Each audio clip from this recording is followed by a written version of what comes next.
Assalamualaikum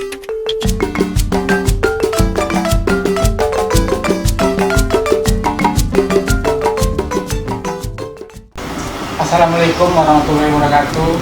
Selamat berjumpa lagi dengan saya, host yang akan memandu acara podcast kita hari ini bersama dengan Direktur Yayasan Setara. Ya Bu ya. Selamat datang Bu. Terima kasih. Yang nyaman buat Bung Galing. Bersama kita juga selain ada Tim Baya, ada Bu Nedi sebagai Kepala Sekretariat Yayasan Cabang Keadilan Ekologi untuk Masyarakat Suraya. Selamat datang Bung Edi. Apa kabar Bung? Baik. Gimana perjalanan, macet nggak? Macet sedikit tadi Bung. Tema kita kali ini adalah berkaitan dengan pengelolaan sumber daya alam yang berkelanjutan dan menguntungkan bagi masyarakat. Dan beliau berdua ini yang ada bersama kita sekarang ini adalah mengelola sebuah lembaga swadaya masyarakat, biasa kita menyebutnya MOS ya, MOS NGO atau LSM. Tapi saya ingat dulu kata-kata Bung Ripani agak alergi kata-kata LSM karena beliau merasa bahwa LSM itu begitu dikenal orang sebagai lembaga yang suka minta-minta duit, lembaga yang suka nodongin, Konotasi lebih negatif gitu ya. Identiknya konotasinya Bu. Iya. Lebih menggunakan NGO Atau organisasi masyarakat sipil juga bisa. Kalau di Inggris kan non government organization kan membayar LSM juga. Organisasi non pemerintah gitu ya. Cuman enak didengarnya. Cuman biar agak enak penyebutannya aja. Jadi kalau Setara itu sebenarnya konsentrasi di pengelolaan pendampingan masyarakat di kelapa sawit, CPO. Sebenarnya sih bukan cuma sawit sebenarnya sih. Ya, nanti saya akan memberikan Oke, baik. Sementara cabang lebih konsentrasi kepada bidang kehutanan atau perhutanan sosial masuk ya? Iya. Perhutanan sosial bagian itu masyarakat di hutan lah sekitar. Nanti kita akan minta penjelasan kepada Bung Baya dan Bung Edi. Kira-kira konsen sekarang ini fokus di Setara itu apa Bung? Bisa dijelaskan kepada kawan-kawan yang menyaksikan podcast kita. Silakan Bung Baya. Baik, terima kasih banyak Mas Galing. Terima kasih juga kepada Galing apa Gilang? podcast Pediatra yang sudah mengundang saya untuk berbagi. Setara Jambi itu adalah seperti disampaikan oleh ini tadi bahwa salah satu organisasi dan pemerintah yang mencoba untuk berkontribusi terhadap upaya pembangunan yang adil berkelanjutan di Provinsi Jambi dan beberapa wilayah di Sumatera. Kami lebih kepada bagaimana mendorong upaya pengelolaan pertanian berbasiskan sumber daya alam yang lebih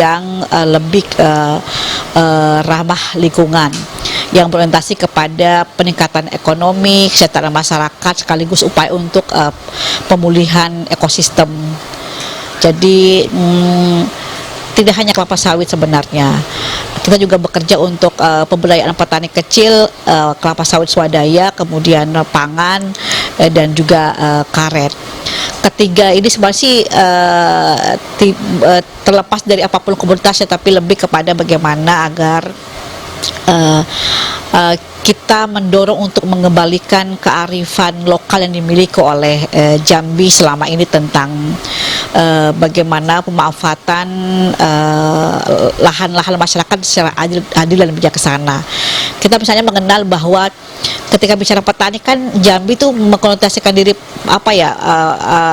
perspektif asumsi petani itu dia bisa menanam apa saja. Jadi petani seharusnya tidak harus teridentifikasi satu komunitas tertentu. Yang petani adalah kegiatan pertanian yang dilakukan untuk meningkatkan produktivitas, untuk memproduksi, bisa hasilnya adalah untuk kebutuhan pangan, bisa juga hasilnya untuk perkebunan. Orang Jambi kan dulu kenal sebagai petani karet, tapi juga dia juga menanam padi, dia juga punya ternak. Nah, tapi sekarang kan lebih terspesifikasi, lebih terfokus kepada satu komunitas tertentu. Kalau dulu kan kita lebih kenal dengan pertanian campur seperti itu. Nah, kalau kami mencoba untuk melakukan upaya-upaya pemberdayaan petani kecil untuk agar memiliki posisi tawar, memiliki kapasitas, memiliki kemampuan untuk bisa mempraktekkan cara-cara budidaya atau pengelolaan sumber daya alam yang lebih bertanggung jawab, tidak hanya berorientasi kepada ekonomi tapi juga berorientasi kepada pemulihan lingkungan. Kira-kira seperti itu sih gambarannya. Oke, kalau dari pemaparan Umbaya kan ada soal pengelolaan yang berkelanjutan, ada soal kearifan lokal yang harus ditingkatkan untuk menjaga alam. Bagaimana cara bertani dengan cara bercocok tanam itu kan juga tergantung kultur ya. Iya. Misalnya masyarakat Jambi ada bagian-bagian masyarakatnya yang memang cocok untuk berbudidaya tanaman pangan. Iya. Atau cocok untuk berbudidaya tanaman keras, misal karet. Nah, itu kan juga termasuk di dalam pola penanaman yang menurut Setara, apakah ada pola-pola tertentu di Jambi ini, misalnya daerah A lebih khusus atau lebih mendalam jenis pertaniannya, apa ada penelitian atau? Sebenarnya sih hampir semua wilayah itu memiliki ada kesamaan geografis, ada juga yang khas. Tetapi yang kita kenal adalah petani itu memiliki pengetahuan, memiliki kearifan di dalam menentukan yang mana yang cocok untuk tanaman rendah, yang mana cocok untuk tanaman, misalnya ada istilah baumo, kemudian ada tanah renah yang diperuntukkan untuk tanaman pendek seperti jagung, sayuran, padi. Ada namanya talang, kalau kita kenal yang biasanya diperuntukkan untuk tanaman keras seperti kebun karet. Kalau sekarang sudah mulai ada sawit. Artinya masyarakat kita itu memiliki kebudayaan yang kemudian lahirlah pengetahuan dari berdasarkan dengan empiris, di mana mereka bisa secara bijaksana menetapkan tanaman apa yang tepat misalkan dengan areal yang ada. Jadi tidak semuanya harus tanaman yang seragam. Tapi kan di 20 tahun terakhir itu karena barangkali pembangunan secara nasional yang kemudian menganggap bahwa kelapa sawit adalah komoditas yang dianggap paling menguntungkan, dibutuhkan oleh pasar, rantai pasoknya, kesediaan pasar cukup tersedia, dan sehingga itu merubah kebudayaan petani yang tadinya, yang dulunya kita bertani itu tidak harus selalu adalah bagaimana agar dia menguntungkan secara ekonomi, tapi juga melihatnya bahwa pertanian ini juga harus mempertimbangkan aspek-aspek lingkungan. Misalnya tidak boleh misalnya tanaman, ketika mereka membuka lahan sebelum tanaman kerasnya tumbuh, karet misalnya atau sawit, nanam padi dulu seperti itu. Nah, tapi kalau sekarang kan karena menganggap bahwa jadi seakan-akan pertanian itu adalah hanya dari aspek keuntungan saja. Jadi ketika diproduksi kemudian nilainya lebih tinggi seperti itu. Dan ketika misalnya hari ini sawit yang dianggap yang paling menguntungkan, semua orang berpikir untuk menanam sawit. Semua orang berpikir bahwa kita harus mengubah tanaman pangan kita, mengubah tanaman pangan kita menjadi sawit, karena sawit lebih menguntungkan, lebih cepat untuk mendapatkan kesejahteraan dibandingkan dengan yang lain. Yang dicari pasti adalah kelebihan-kelebihan sawit. Misalnya tidak harus setiap hari seperti karet, kemudian pembeli apakah itu toke atau tengkulak itu datang langsung membeli di kebun, sementara kan karet butuh setiap hari. Padahal sebenarnya juga ada teknologi yang bisa bahwa ternyata karet itu tidak harus setiap hari dipanen, tidak harus setiap hari dideres, bisa 3 hari 1 kali. Kombinasi dengan pengetahuan yang berbasiskan dengan teknologi, penelitian ilmiah yang kemudian bisa memadukan bahwa komoditas apapun ditanam itu kalau dia dikembangkan dengan cara-cara yang baik, dia pasti akan menguntungkan. Tapi di sisi lain ternyata aspek menguntungkan itu tidak hanya ekonomi, tapi juga misalnya apakah tanaman ini ketika dikembangkan dengan cara baik tidak merusak unsur hara tanah, kemudian tidak mengakibatkan banjir, tidak mengakibatkan kekeringan, tidak mengakibatkan polusi karena penggunaan kimia yang tinggi. Nah, kearifan-kearifan seperti itu sebenarnya yang dulu dimiliki, yang kita cukup kaya dengan itu, tapi kemudian terhempas oleh serangan bahwa tanaman monokultur itu yang paling menguntungkan hanya secara ekonomi saja. Kita luput melihat bahwa ada ada nilai gotong royong di dalam budaya pertanian, ada nilai-nilai nilai-nilai menjaga ekosistem. Misalnya petani-petani zaman dulu kan cukup bijaksana tuh, bahwa mereka menggunakan bahan-bahan alam yang sekitarnya, kan baru nah sekarang sudah mulai dikembalikan. Petani sudah mulai, kita bersama petani mendorong untuk adanya mulai pengurangan penggunaan bahan kimia. Bagaimana agar petani bisa menggunakan misalnya katakanlah janjang kosong, kotoran ternak, kemudian kompos atau organik. Ya bisa dikatakan seperti itu. Kalaupun tidak mampu menggantikan bahan kimia sepenuhnya, tapi setidaknya mengurangi penggunaan bahan kimia. Jadi penggunaan pestisida. Kimia bisa pestisida, bisa pupuk, bisa seperti itu. Misalnya tidak boleh dalam kawasan, tidak boleh dengan cara membakar, maksudnya itu tidak di sepanjang sungai. Jadi upaya-upaya itu sekarang kembali dihidupkan lagi. Oke, sudah cukup panjang paparan dari Bung Bayan. Saya pikir banyak hal yang bisa jadi pertanyaan tambahan.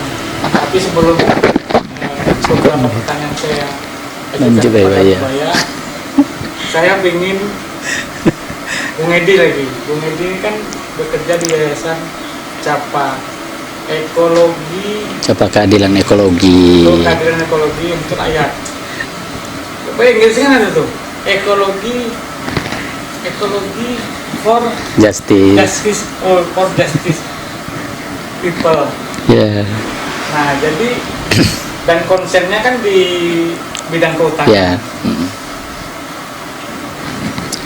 Saya pikir sekarang ini musim kemarau. Terus kebakaran hutan. Itu, tapi saya nggak nyinggung itu dulu. Kira-kira Bung Edi bisa memperkenalkan lembaganya, konsennya apa, terus wilayah dampingan di mana, kira-kira jadi pemirsa juga bisa tahu, kawan-kawan bisa mengerti apa itu CAPA. Baik, terima kasih Galing. Yayasan CAPA itu sebenarnya tadi sama seperti yang disampaikan oleh Bu Baya, sebuah NGO yang kita memang berkantor di Jambi, tapi kita punya set kerja tidak hanya di Jambi sebenarnya. Di Jambi, ada di Sulawesi Tengah, dulu kita juga sampai ke Papua gitu. Nah, perlu saya sampaikan, CAPA itu punya visi bagaimana kemudian terjaganya bumi dan hutan untuk keadilan, keberlanjutan, dan kesejahteraan masyarakat di sekitar hutan dan dalam kawasan hutan. Nah, memang konsentrasi kita adalah pada isu kehutanan sebenarnya gitu. Nah, CAPA itu lebih pada di awal itu sebelum perhutanan sosial gitu ya. Kita pendekatannya itu adalah resolusi konflik di dalam kawasan hutan gitu ya. Kita banyak menemukan konflik-konflik penguasaan lahan antara komunitas dengan perusahaan maupun dengan pemilik pengelola kawasan seperti pihak kehutanan gitu. Nah, dalam kondisi inilah CAPA melihat bahwa ada proses-proses yang kemudian harus dilakukan terhadap komunitas-komunitas yang kemudian tidak punya akses terhadap kawasan hutan gitu ya, tidak punya legal yang pasti ya, secara legal tidak pasti, kemudian mereka melakukan kawasan hutan gitu ya. banyak terjadi konflik di Jambi ini antara komunitas-komunitas di sekitar kawasan hutan maupun kemudian hidup di dalam kawasan hutan dengan banyak perusahaan di Jambi gitu. Kok CAPA saja itu mendampingi ada beberapa kasus konflik antara komunitas dengan perusahaan, misalnya ada di Reki, kemudian ada di WKS juga gitu, kemudian ada PT AAS gitu. Nah, proses-proses inilah kemudian kami melihat bahwa kawasan itu butuh penataan gitu ya. Kawasan itu kemudian tidak dikonotasikan bahwa kemudian status kawasan itu menjadi hak miliknya negara, karena memang dari dulu masyarakat itu kalau kita udah tanya itu dari dulu memang mereka hidupnya itu bergantung dengan hutan gitu ya, dan rata-rata yang berkonflik itu juga dulunya sudah tinggal di sana gitu, menggarap lahan gitu ya, dan kemudian banyak juga masif orang berkebun di hutan itu kan ketika banyak lahan-lahan yang open access gitu ya, yang ketika zaman-zamannya HPH gitu, HPH sudah tidak ada lagi, kemudian kawasan tidak terkawal gitu ya, tidak diawasi, orang masuk berkebun berpuluhan tahun, kemudian baru mau direbutkan kembali pasti orang marah gitu ya. Nah, itu yang kemudian konsentrasi. Nah, kemudian kami mencoba mentransformasi beberapa pendekatan gitu ya. Kalau sebelumnya penyelesaian konflik kita lebih kepada bagaimana melakukan negosiasi gitu dengan pihak pemerintah maupun dengan pihak perusahaan. Kemudian juga kita sempat melakukan pendekatan mediasi gitu. Nah, di 2014 ketika pemerintahan Bapak Jokowi gitu ya, di tahun pertama beliau dilantik menjadi presiden, ada kebijakan-kebijakan yang terkait dengan bagaimana kemudian mendorong akses masyarakat di dalam maupun di sekitar kawasan hutan untuk bisa mengusulkan sebenarnya agar mendapat pengakuan dari negara atau mendapatkan persetujuan negara atas wilayah-wilayah yang dikelola oleh masyarakat tersebut gitu. Itu yang kenapa sekarang kami konsentrasi memang pendekatannya perhutanan sosial gitu ya, di konteks pekerjaan kami. Kenapa perhutanan sosial? Karena memang banyak ketimpangan yang terjadi dalam penguasaan lahan gitu ya. Penguasaan lahan itu misalnya antara industri gitu ya, usaha-usaha industri dengan kemudian yang dikelola oleh komunitas itu hampir 80-10%, 90-10% gitu, 90 yang dikuasai industri, 10% hanya dikuasai oleh komunitas gitu. Nah, ketika perhutanan sosial kemudian ruang itu dibuka gitu, ruang itu dibuka untuk kemudian masyarakat bisa akses, mengusulkan gitu ya, untuk mendapatkan persetujuan gitu. Kalau di awal, ketika awal sekali perhutanan sosial itu kan sebenarnya sebelum 2004 sudah ada perhutanan sosial, ada HKM di awal, ada hutan desa juga, tapi memang dia terpisah, tapi belum diatur dalam satu kebijakan yang khusus gitu, yang bicara tentang bagaimana perhutanan sosial. Nah, di 2014 itulah, 2016 kemudian keluar Permen 83 gitu ya, tahun 2016 tentang perhutanan sosial. Jadi diberi akses orang untuk kemudian masyarakat di sekitar maupun di dalam kawasan hutan untuk mengusulkan ke Kementerian Lingkungan Hidup dan Kehutanan untuk mendapatkan akses akses legal dalam pengelolaan kawasan hutan gitu. Nah, itu termasuk hutan lindung. Hutan lindung ya, termasuk dari hutan lindung. Hutan lindung itu dia statusnya hutan lindung bisa, hutan produksi bisa, hutan tetap bisa, itu bisa diusulkan gitu. Beda memang di kawasan Taman Nasional Bukit, Taman Nasional itu berbeda prosesnya, kan dia di bawah BKSDAE, itu agak berbeda prosesnya. Nah, ketika 83 itu maka seluruh proses izin perhutanan sosial itu disatukan dalam satu permen itu gitu, ada hutan desa. Nah, perhutanan sosial itu kan memberi hak kepada masyarakat untuk mengelola di kawasan hutan statusnya, tapi kemudian dilaksanakan sendiri oleh komunitas hutan itu untuk menjaga keseimbangan antara pendapatan dan keberlanjutan lingkungan gitu. Itu yang kemudian kenapa perhutanan sosial itu menjadi hal yang penting, yang kemudian menjadi ruang besar bagi komunitas gitu ya. Tapi pertanyaannya, apakah kemudian perhutanan sosial? Pertanyaannya kan sudah saja.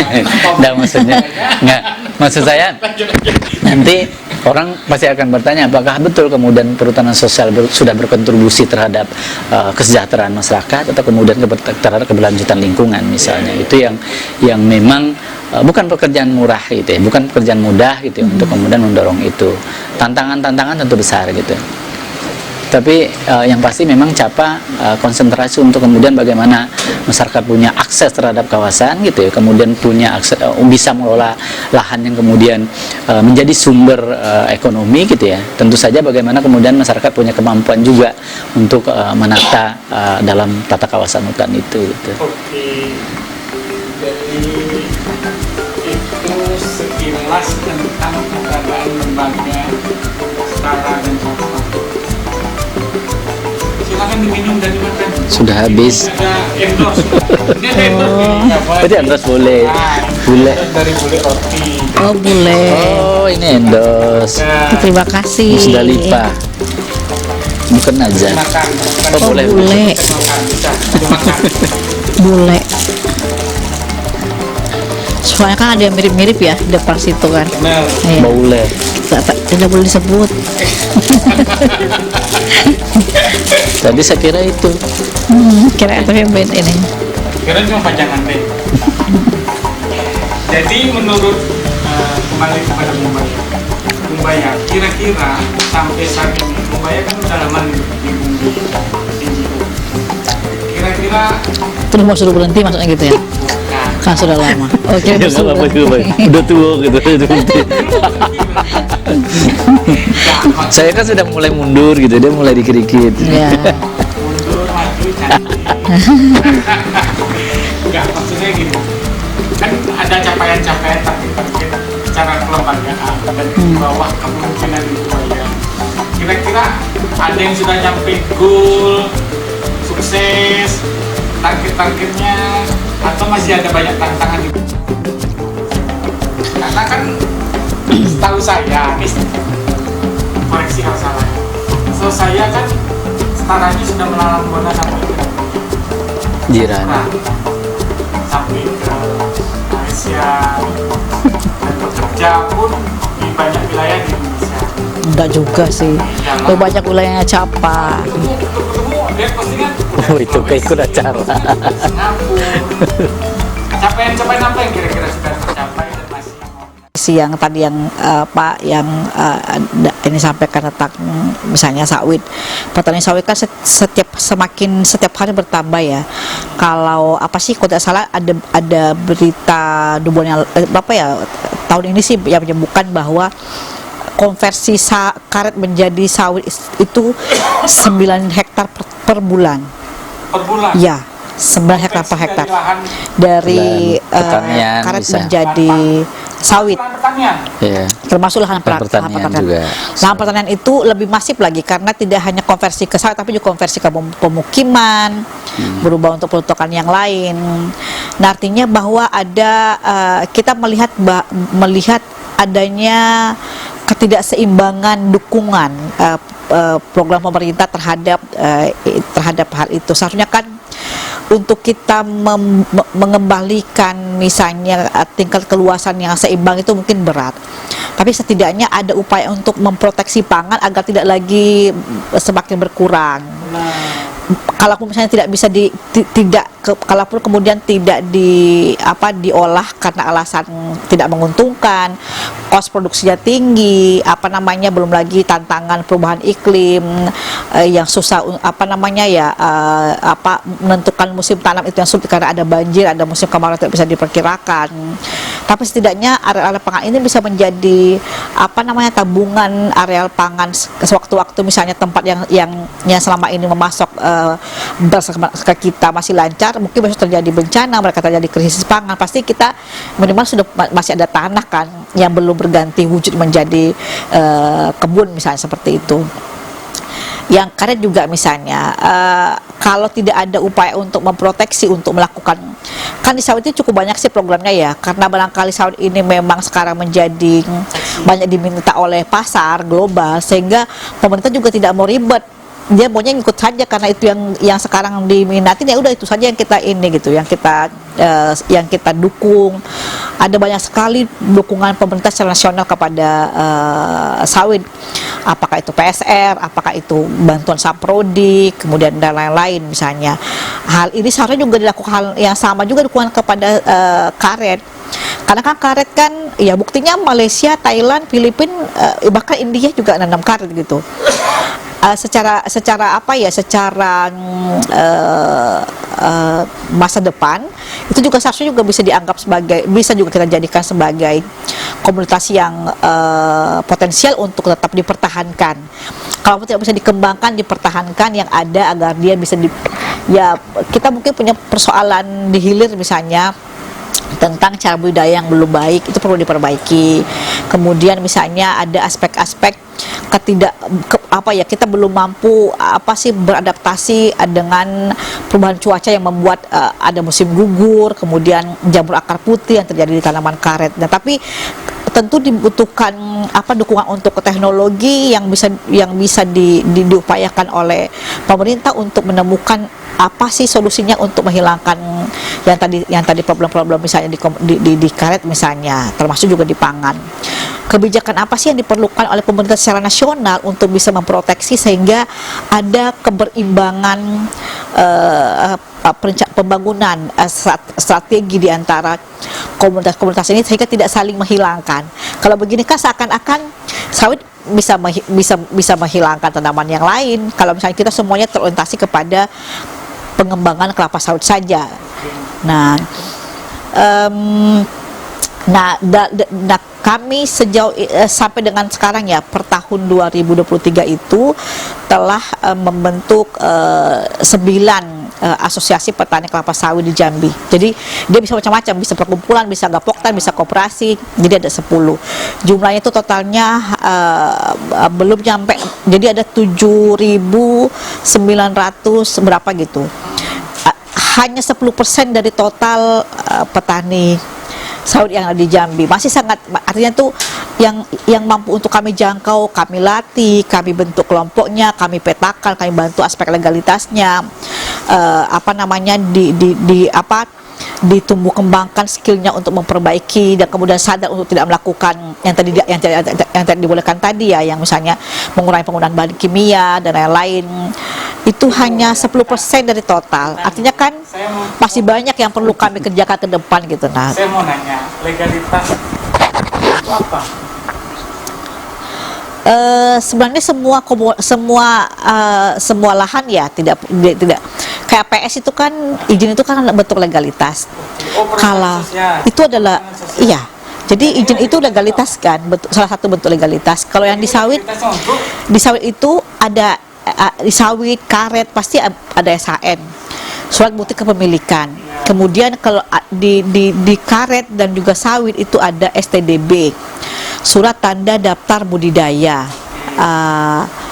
Itu salah satu izin. Kemudian ada lagi izin pengelolaan lingkungan yang masuk itu bukan cuma satu. Ada beberapa bagian-bagian di dalam prinsip-prinsip keberlanjutan itu. Salah satu bagiannya adalah legalitas terpenuhi. Jadi misalnya kalau Pak Galing misalkan punya kebun 5 hektar tapi tidak punya SHM, tidak punya itu bisa disebut ilegal karena tidak memiliki dokumen-dokumen legalitasnya. Tidak ada. Nah, salah satu pekerjaan kami adalah membantu petani-petani kecil untuk bisa memenuhi dokumen legal itu. Dokumen legalnya. Mungkin yang belum ada sporadiknya, yang hanya punya sporadik, bagaimana agar tahun depannya bisa menjadi SHM. Kira-kira seperti itu sih idenya. Artinya apa yang kami lakukan itu masih jauh dari target pencapaian. Tetapi tentu kita juga harus sadar bahwa setara memiliki keterbatasan hanya 27 orang, keterbatasan pembiayaan, keterbatasan. Jadi salah satu strategi kami adalah membangun kolaborasi, bekerja sama dengan NGO yang lain, bekerja sama dengan pemerintah, bekerja sama dengan perusahaan yang dimungkinkan atau memiliki visi yang sama untuk memperkuat posisi petani kecil. Memperkuat posisi petani di mata perusahaan. Ya, setidaknya perusahaan apa yang perusahaan lakukan, memperbaiki budidaya, aspek legalitas, petani juga bisa lakukan. Petani bisa membentuk kelompok, tetapi kita juga harus terbuka bahwa perusahaan itu sudah punya sumber daya yang cukup. Sementara petani kan belum memiliki, dia kadang-kadang ada peraturan kebijakan yang ditetapkan tapi tidak nyampe kepada petani kan. Tiba-tiba ada di situ perusahaan misalnya, tiba-tiba disebutkan bahwa di sana adalah kawasan, atau misalnya tidak boleh meracun di sungai. Tapi apakah informasi itu nyampe kepada seluruh petani yang ada di Jambi? Belum tentu kan. Yang mana jangan saya ingat. Nah, salah satu pekerjaan kami adalah menjembatani itu, menyampaikan informasi kepada petani kecil, menghubungkan petani dengan pemerintah, menghubungkan petani dengan perusahaan dan juga agar petani itu punya posisi tawar yang baik kepada perusahaan. Iya. Di mata negara ya. Iya. Karena kan posisi petani yang paling dirugikan, sudah dirugikan perusahaan, tidak dibela oleh negara. Betul sekali. Beberapa konflik. Ya. Nah, ada nggak data kira-kira yang bisa dikasih tahu ke pemirsa atau orang-orang yang belum mengetahui? Ini kan ada perubahan bentangan nih, ada perubahan landscape, ada peruntukan RW yang untuk perkebunan, untuk kehutanan, untuk lahan pertanian, untuk lahan perumahan. Kan pasti ada perubahan nih dari 2000 sampai sekarang, pasti yang paling dekat kan tahun 2000 sampai sekarang. Nah, kalau misalnya bicara soal landscape, perubahan landscape itu, ada data nggak dari kawan-kawan setara yang sudah disusun atau dapat dari kolaborasi dengan pemerintah dengan perusahaan, luasan kebun sawit hari ini yang aktif, yang sudah dikelola, sama luasan kebun yang ada di muka tapi tidak dikelola? Ada nggak kira-kira data sekarang? Kalau yang kami punya itu datanya tentu merujuk kepada data pemerintah ya, data dinas perkebunan. Kalau peningkatan laju luas perkebunan itu kami punya datanya, itu data yang perkebunan. Tapi tentang perubahan tutupan itu ya kami tidak memiliki itu karena memang tidak melakukan itu secara komprehensif. Yang kami punya itu adalah luas dan kemudian data petani yang kami dampingi, dan semua data itu juga kami selalu koordinasikan dengan pemerintah terkait. Tapi kalau untuk satu tutupan provinsi Jambi itu seharusnya sih Bapeda yang harus memiliki datanya. Mestinya. Iya. Ya kan kalau mengakses data pemerintah tahu lah kan gimana susah yang menjebol pintu pemerintahan. Tapi dengan dengan adanya informasi sekarang itu keterbukaan informasi kan seharusnya bisa. Ya, itu kan juga jargon dikeluarkan oleh lembaga pemerintah juga. Atau minimal BPS deh yang bisa diakses terbuka sekarang. Oke, kembali kepada CMI. Langsung. Sudah banyak clop-clop Nengok itu. CMI lagi. Saya ingin tahu kira-kira target-target apa yang sudah dicapai oleh Capa dalam masalah perhutanan ini. Soalnya masalah perhutanan kan banyak nih, masalah pembalakan liar, masalah akses hidup masyarakat untuk mengakses wilayah hutan tanaman industri, banyak lagi APL, sekarang ada lagi perhutanan sosial. Itu gimana? Target apa sudah tercapai dan kira-kira kedepannya target apa yang ingin dicapai dalam 2025? Oke, terima kasih Galing. Jadi salah satu landasan kita kan memang lewat program pemerintah gitu ya, yang untuk reforma agraria gitu. Jadi ada 9 juta hektar yang memang diperuntukkan untuk masyarakat yang lewat redistribusi lahan, kemudian legalisasi aset, kemudian ada 12,7 juta hektar yang kemudian peruntukan lewat mekanisme perhutanan sosial gitu. Nah, Capa itu memang konsentrasi adalah bagaimana kemudian akses itu menjadi legal gitu. Akses itu masyarakat sebenarnya dari dulu sudah akses. Yang kami dampingi itu beberapa kelompok itu memang sudah akses, memang ada juga yang baru kemudian mengusulkan di wilayahnya ada kawasan hutan gitu. Nah, sampai dengan saat ini Capa itu sudah mendampingi ada 12 kelompok di Jambi, ada 7 kelompok di Sulawesi Tengah gitu. Ada kelompok tani hutan, ada yang mengusulkan hutan desa, ada yang mengusulkan AKM gitu ya. Nah, sampai dengan detik ini masyarakat yang kami dampingi yang sudah mendapatkan izin atau akses legal terhadap kawasan hutan itu ada sekitar 33.458 hektar luasan gitu ya. 33.458 hektar secara luasan yang sekarang sudah mendapatkan perizinan perhutanan sosial untuk 19 kelompok perhutanan sosial gitu. Jadi ada ada sekitar 33.000 sekian, kemudian 19 kelompok perhutanan sosial, dan ada sekitar 4.000 kepala keluarga. Jadi kalau kita kali dari pencapaian kami, ada sekitar kemudian yang penerima manfaat dari apa yang kita lakukan, 3 anak saja misalnya dikali 4.000 itu sudah hampir 15 ribuan orang gitu yang kemudian menerima manfaat dari perhutanan sosial gitu. Bagaimana kemudian kami mendorong, tentu saja di dalam perhutanan sosial itu ada 3 hal yang menjadi konsentrasi ketika masyarakat mengusulkan perhutanan sosial. Pertama adalah bagaimana kemudian mereka menguatkan kelembagaannya, kemudian tata kelola kawasan, kemudian tata kelola usaha. Jadi 3 hal ini menjadi bagian penting yang harus dilakukan di dalam kelompok perhutanan sosial. Kelembagaan itu tentu saja kelompok-kelompok ini harus punya mekanisme yang jelas gitu, harus ada tata aturan organisasi dan segala macam gitu. Kemudian tata kawasan itu sebenarnya perhutanan sosial ini adalah salah satu cara sebenarnya untuk mendorong bagaimana penguatan dalam penataan kawasan sebenarnya gitu. Tapi konteksnya bukan tata kawasan seperti yang ada di Kementerian Lingkungan Hidup dan Kehutanan gitu ya.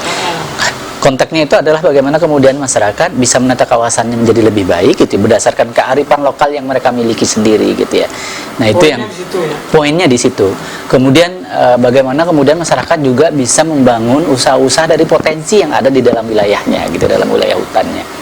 Nah memang problem di perhutanan sosial itu kan mungkin tidak semudah atau tadi Bu Baya sampaikan bagaimana kemudian boomingnya sawit gitu ya, menjadi tanaman primadona. Semua orang seperti perempuan cantik gitu ya, kalau Galing melihat mungkin langsung tertarik, saya melihat langsung tertarik, semua orang tertuju pada sosok itu gitu ya. Nah seperti itulah contohnya sawit. Nah ketika perhutanan sosial gitu, apalagi di Jambi gitu ya, sawit itu kan menjadi tanaman yang paling primadona kalau di Jambi gitu ya. Mungkin Bu Baya juga tahu gitu ya. Kenapa sawit? Tadi Bu Baya juga sudah jelaskan. Sawit itu nggak perlu kita bicara apa lagi gitu. Mau cari pasar orang datang sendiri gitu. Nggak perlu kau cari kemana-mana gitu. Gitu. Mau capeknya boleh dihitung 2 minggu sekali aja duduk-duduk di rumah bisa panen misalnya. Beda dengan tanaman-tanaman kehutanan. Yang lain. Gitu. Nah tanaman kehutanan ini kan sesuatu yang kemudian dulu kalau konteks tanaman kehutanan ya di Jambi yang sering tanam orang adalah karet sebenarnya. Tapi di tengah situasi karet yang kemudian tidak menentu ya Bu Baya ya, apalagi harga turun segala macam, cuaca dan karet itu kan pengaruh terhadap wisata luar biasa gitu ya. Kalau terlalu kering, getahnya tidak ada misalnya, getahnya tidak cair, musim hujan nggak bisa motong misalnya. Kemudian mereka harus menyembah gitu. Menyembah itu maksudnya mereka harus tiap hari datang gitu ya. Nah itu juga menjadi satu tantangan luar biasa bagi petani hutan. Nah di perhutanan sosial mereka kan harus menanam dengan tanaman-tanaman yang ditentukan gitu ya. Tanaman ditentukan maksud saya yang pasti dia tidak boleh sawit gitu. Non sawit gitu. Karena memang tanaman sawit itu nanti Bu Baya juga bisa jelaskan gitu. Konotasi di teman-teman kehutanan bahwa tanaman sawit itu adalah tanaman yang merusak gitu ya, rakus air dan segala macam gitu. Tapi itu perlu diuji juga gitu. Teman-teman yang paham tentang sawit pasti lebih paham juga. Ada juga misalnya digalakkan misalnya petani perhutanan usaha itu tanam jengkol, tanam pete misalnya gitu-gitu ya. Tetapi kemudian ketika orang mikir nanam gitu ya, apakah pasarnya tersedia gitu ya? Ada pembelinya kah gitu ya.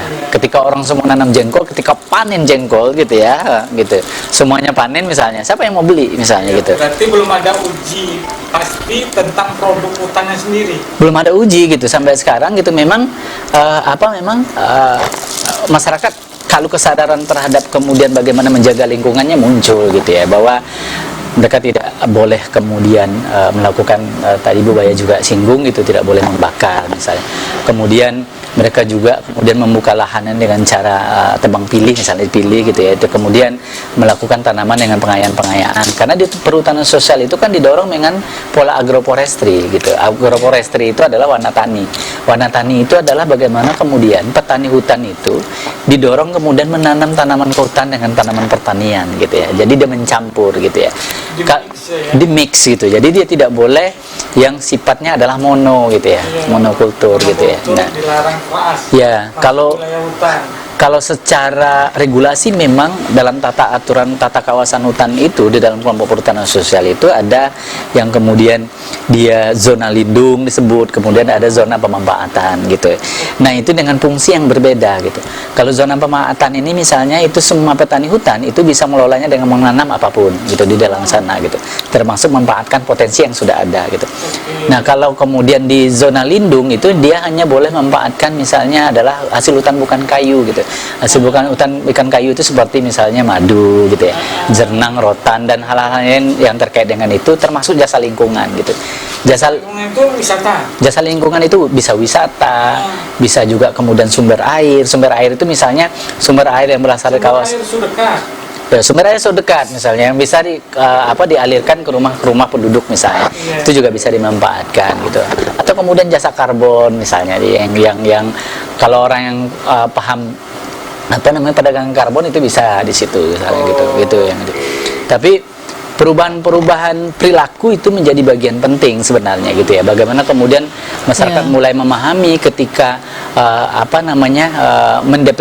diversifikasi tanaman gitu dengan banyak jenis tanaman, ternyata itu membuat mereka menjadi sadar bahwa dengan begini ternyata kita bisa melakukan banyak hal. Kalau dulu misalnya tanaman karet, jarang orang menyelipkan dengan tanaman misalnya tanaman pertanian ya Bu Baya, atau cabai dan segala macam gitu.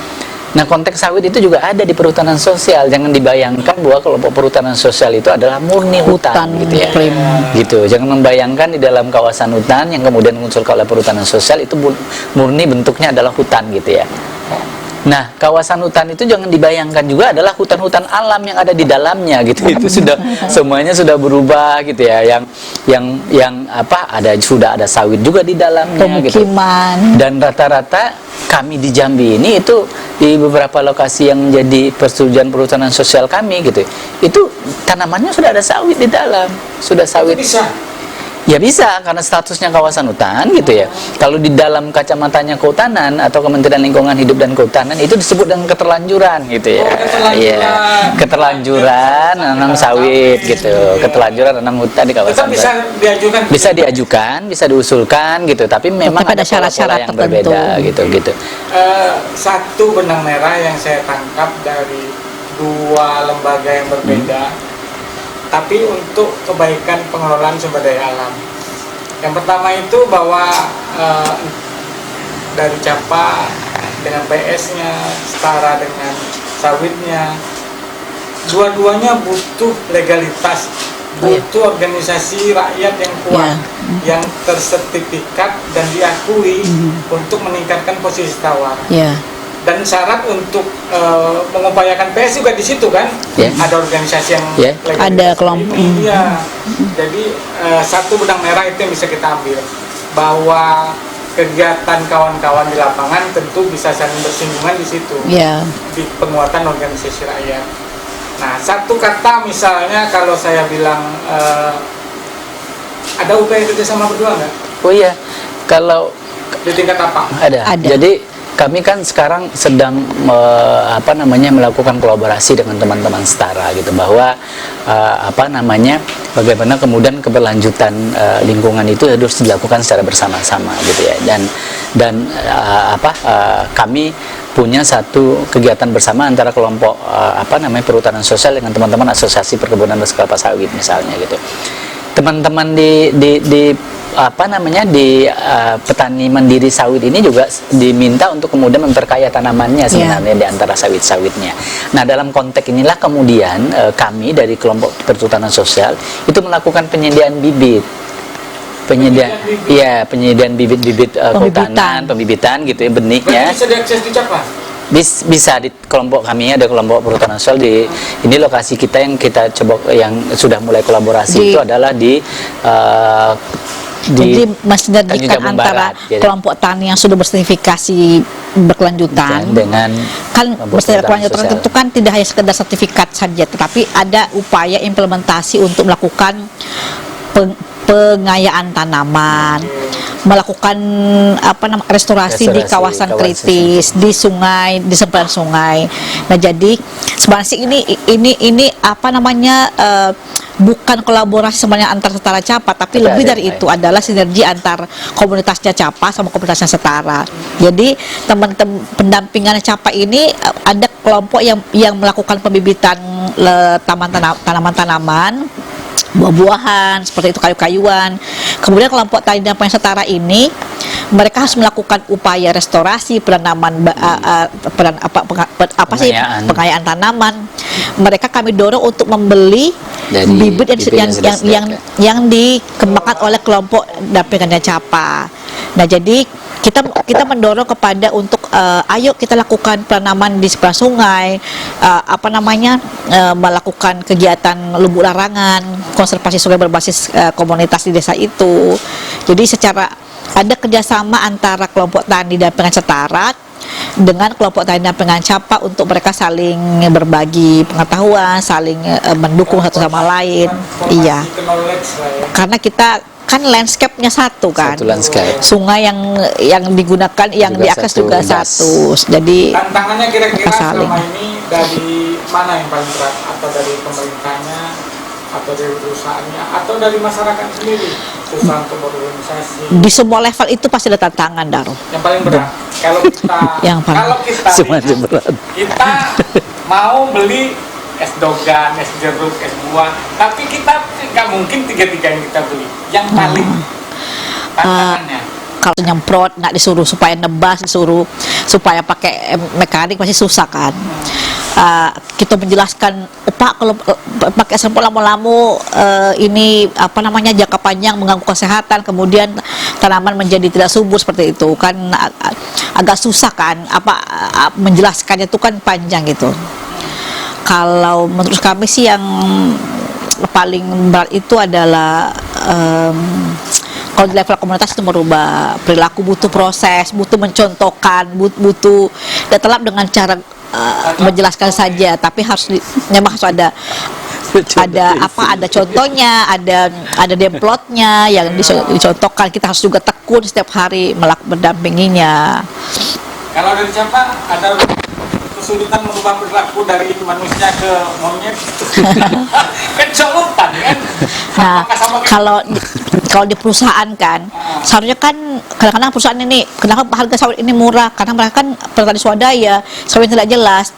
Udah kami bantu benerin supaya jelasin, misalnya karet nih. Situ ya? Guna sertifikasi tadi? Betul. Ketika ini bagaimana perusahaan bisa menghargai atau membeli produksi petani yang sudah berkelanjutan ini dengan harga yang lebih baik, atau misalnya dengan minimal menguntungkan sertifikasi ini kan harus ada pembeda kan. Saya bersertifikat misalnya, si A tidak, masa harganya sama? Nah, jadi kita mendorong label UMKM dengan yang tak label UMKM itu beda. Kan pasti ada effort yang bertambah kan. Seharusnya mereka nyemprot total, semprot, sekarang nebas butuh waktu yang lama, diupahkan butuh biaya yang lebih ini. Begitu juga di perhutanan sosial. Iya, jadi menurut saya problem-problem yang ditemukan di tingkat tapak itu kan hampir sama lah ya. Misalnya bagaimana kemudian masyarakat itu berperilaku atau kemudian dia berada dalam satu organisasi gitu, itu tidak mudah memang gitu. Apalagi di perhutanan sosial itu gitu ya, karena memang masyarakat itu kan kuncinya ekonomi sebenarnya gitu untuk bisa mengikatnya gitu ya. Di perhutanan sosial itu faktor-faktor ekonominya itu yang kemudian nyata di dalam konteks mengelola perhutanan sosial itu belum muncul ya gitu. Itu yang sedang berproses kita dorong gitu ya. Dan yang kemudian kalau perhutanan sosial itu secara regulasi kan memang ada aturan gitu dari pemerintah gitu, mulai dari pengusulan sampai kemudian proses-proses yang kemudian misalnya dia harus ada RKU, RKPS kalau sekarang gitu, ada RKT misalnya. Nah itu tidak mudah gitu ya untuk kemudian bisa mendapatkan gitu. Jadi karena dengan RKPS, dengan RKT maka masyarakat bisa dapat dukungan dari banyak pihak misalnya. Kalau nggak ada RKPS atau RKT-nya itu susah kita mendapatkan dukungan gitu misalnya gitu. Nah RKPS itu prosesnya panjang gitu ya, mulai dari kemudian nyusunnya di level komunitas, kemudian persetujuan di kementerian itu repot betul gitu, ya harus ke BPSKL wilayah Sumatera dulu misalnya. Mengajukan itu, apakah kita sudah melewati proses praktek atau belum? mengajukan perhutanan sosial. Nah itu beda kalau yang saya ceritakan tadi ketika sudah dapat izin, ketika sudah dapat izin. Kalau pengajukan perhutanan sosial itu yang pasti adalah pertama dia harus membentuk kelompoknya, kelompok tani hutan gitu. Ya, bentuk Jadi- kelompok, kemudian dia harus memetakan kawasan yang diusulkan berapa luasnya gitu.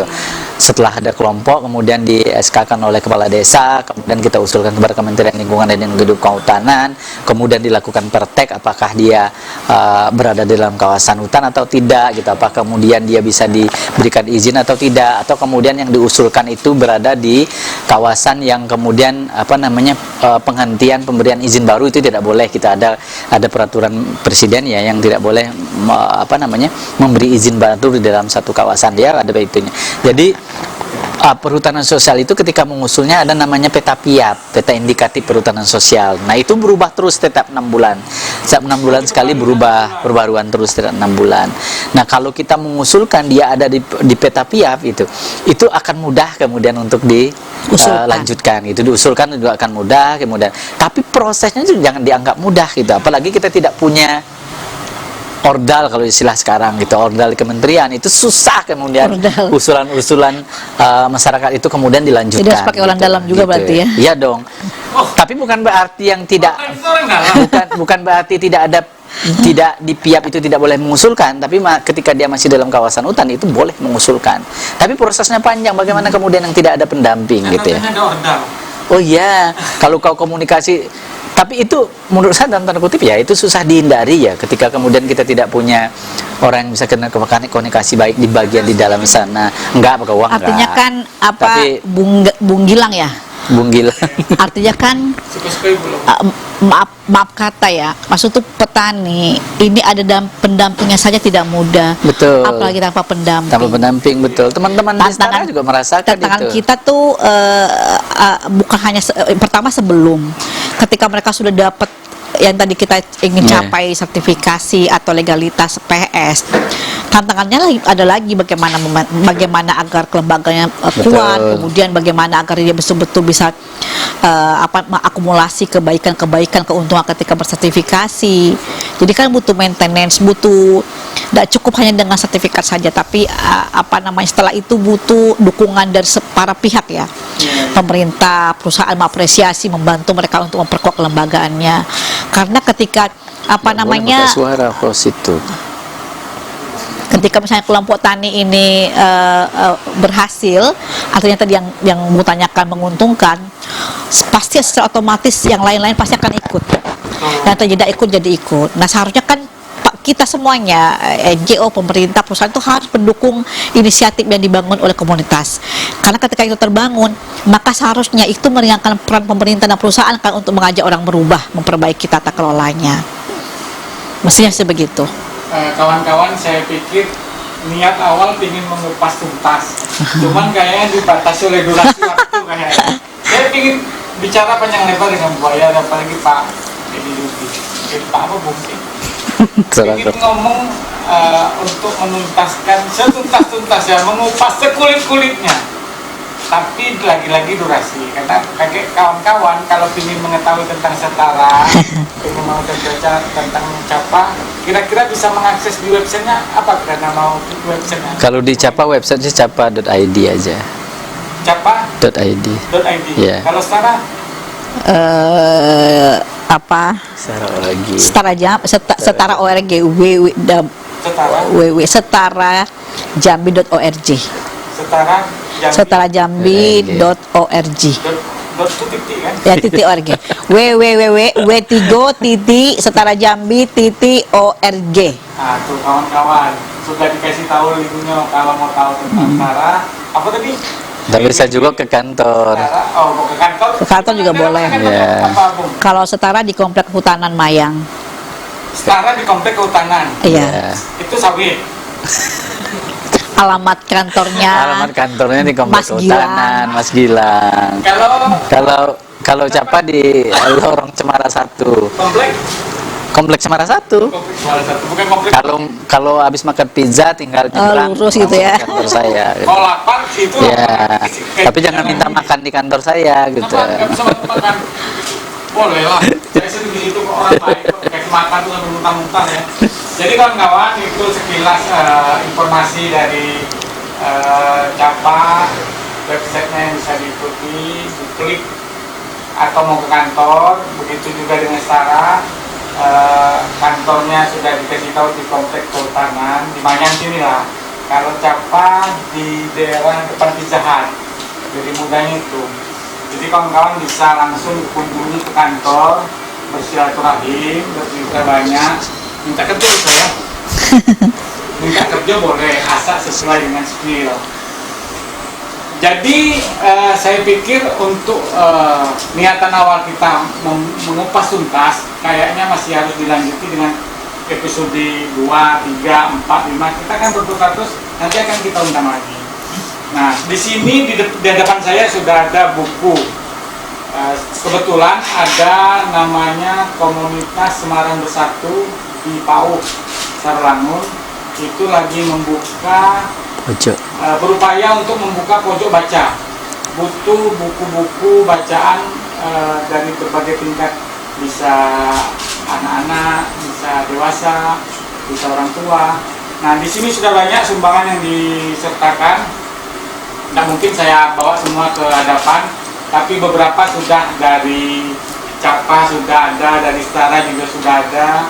Nanti pemberian secara simbolis akan kita lakukan juga, termasuk dari DPRD juga ada ngasih, DPD Provinsi Jambi, DPR RI, DPD sudah itu dari Walhi juga memberikan, dari PIMSE Pinang Sebatang juga memberikan, dari Walhi memberikan juga sumbangan donasi untuk kawan-kawan di Semarang, dari Perkumpulan Hijau juga memberikan sumbangan.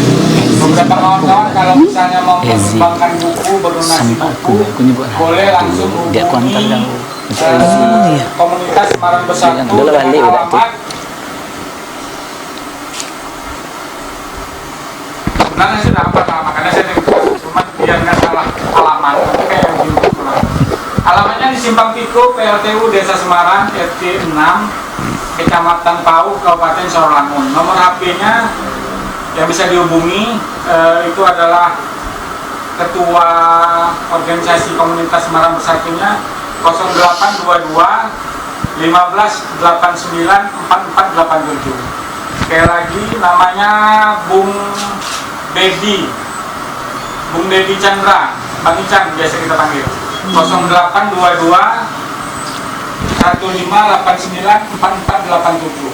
Atau bisa langsung kalau misalnya berdonasi bentuk uang untuk membeli buku bacaan anak-anak tadi, kalau anak-anak butuh juga bacaan atau untuk memperkaya literatur perpustakaan untuk pojok baca, bisa menyalurkan bantuan ke atas nama Delan Samza, bendahara organisasi, dengan nomor rekening 7902 0100 0018 Saya ulangi, rekening atas nama Delan Samza 7902 0100 0018 Di bawah ini ya, silakan didonasi. Bentuk buku boleh, bentuk uang boleh, nanti akan disalurkan untuk pembelian buku. Entah itu buku anak, entah itu buku orang dewasa, bukan orang dewasa ya, bukan buku orang dewasa, buku tingkat levelnya dewasa, buku bacaan untuk memperkaya literatur. Jadi Bung Edi, Bung Edi, sebagai simbolis saja.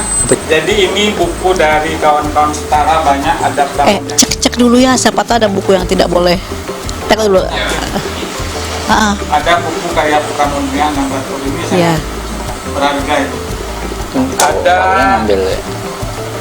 ini Inggris. Ada itu 2 bahasa kok. Ada itu. Bahasa Indonesia. Ada bahasa Indonesia juga. 2 bahasa. Banyak bukunya. Itu ada komik juga tuh anak-anak. Ini komik serial. Itu bukan komik. Bergambar. Bisa untuk anak-anak untuk cepat memahami bagaimana mengelola kebun. Alhamdulillah, terima kasih Mbak Maya. Mungkin penyerahan secara simbolis. Oh. Ini dari buku Capa. Langsung Bacanya aja. kebetulan nih. Suruh bahasa Banyak ekologi. bukunya. Kemarin sudah dibawa juga. Sudah dibawa, ya. Sama Siapa namanya tuh ya? sama Peri. Peri. Ya. Oke, ini penyerahan buku dari Oke. Capa. Oh, buku Saya itu terima. Capa itu punya kami yang asli. Oh ini. Oh kalau gitu kan ini. Itu dong. Ya baik. Penyerahan buku kemarin sudah secara langsung dari kepala sekretariat kepada organisasi Semarang. Siap. Ini secara simbolis. Terima kasih. Sama-sama, semoga bermanfaat ya. Ya. Kemudian dari Setara. Iya. Nah kalau yang ini terbitan Setara sendiri tentang panduan pemetaan wilayah pendataan keuangan desa. Jadi tentang pemetaan batas desa partisipatif, kalau mau belajar bersama kami bersedia untuk Pemetaan partisipatif.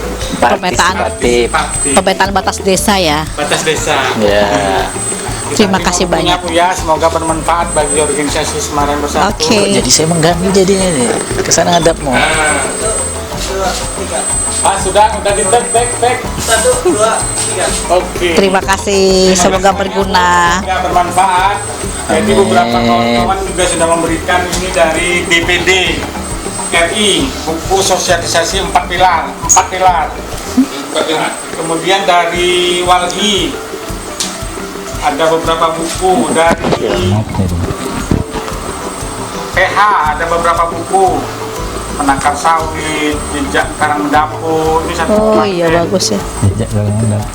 Oh itu buku apa sih? Kemudian dari TIMSE ada juga, Indonesia dan perkebunan sawit dalam isu lingkungan global, ini dari TIMSE. Kemudian dari Ini baru semua buku. PH, ini buku-buku dari Capa. Terima kasih bantuannya. Nah, bentuknya seperti ini. Oke, keren. Oke. Jadi kalau minum kopi ingat Keren, mantap kopi. ya. Oh, iya. Sukses buat Potmed. Ya, terima kasih. Ini juga untuk Semoga berkelanjutan potpetnya, kelanjutan dan memberikan manfaat bagi. bagi sesama. Iya. Terima kasih atas Siap, sama-sama, Bu. Bung Edi sama Bung Baya. Sama-sama Bung Gilang. Terima kasih Saya juga. bisa main ke kantor untuk berdiskusi lebih lanjut atau mencari hal-hal yang perlu dicari. Silakan. Jadi untuk minggu depan kita akan tetap live Potmed Mediator, podcast Mediator di jam 2. Jangan lupa saksikan terus podcast kita. Times to Talk Now. Oh gitu ya.